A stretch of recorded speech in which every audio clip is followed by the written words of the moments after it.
મને એમ લાગે છે કે સંકલન સમિતિ અને ભારતીય જનતા પાર્ટી વચ્ચેનો સંવાદ એ ચાલુ છે અને ચાલુ રહેશે અને મને પૂરો વિશ્વાસ છે કે એ નજીકના ભવિષ્યમાં એનું સમાધાન થઈ જવું જોઈએ. ક્ષત્રિય સમાજ રાજવી પરિવારોને ફોલો કરતો હોય છે, એનું માન રાખતી હોય છે.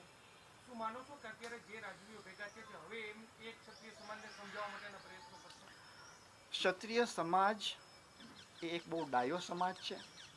ક્ષત્રિય સમાજ એ જાગૃત સમાજ છે. ક્ષત્રિય સમાજ એ મારા માટે વંદનીય સમાજ હોય જ, અને ક્ષત્રિય સમાજ એ રાષ્ટ્ર પ્રથમના સંસ્કારોના પેઢીઓથી જે અમે આવિષ્કરણ કર્યા છે એ એને અનુસરશે, એને મને પૂરી ખાતરી છે.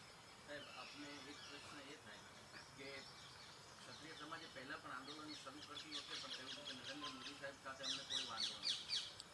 વાંધો એક જ વ્યક્તિ સામે છે, જે આપ સર્વવિદિત છે કે પુરુષોત્તમ રૂપાલા સાહેબના નિવેદન સામે વાંધો છે, અને એને માટે આખો સમાજ ભેગો થયો.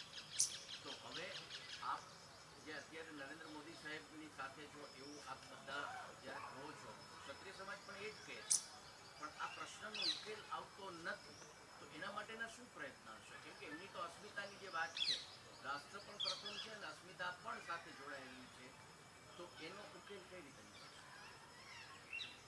જે પણ ક્ષત્રિય સમાજ માટેનો જે મારો સ્નેહ અને સંવેદના, લગાવ, એની સાથે એના માટેની પીડા એ હોય જ, પરંતુ સાથે સાથે આપણે એક મેક્રોસ્કોપિક લેવલ ઉપર એક નેશનલ અને રાષ્ટ્રહિત માટે આપણે નાના વિવાદોને અત્યારના જો એક આપણે નજરઅંદાજ કરીને એક મોટા પરિપ્રેક્ષ ઉપર એક રાષ્ટ્રહિત માટે કે જેના માટે અમારા પૂર્વજોએ, ક્ષત્રિય સમાજના પૂર્વજોએ બલિદાન દીધા છે, એ રાષ્ટ્રહિતને ધ્યાનમાં રાખીને કોઈ પણ વાદ વિવાદો કે આક્ષેપો પ્રતિ આક્ષેપોમાં ન પડતા આપણે એ વિચારભેદથી ઉપર ઉઠીને એક રાષ્ટ્ર પ્રથમ છે, સર્વોપરી છે, એ વિભાવનાની માટે આપણે કમર કસવી જોઈએ.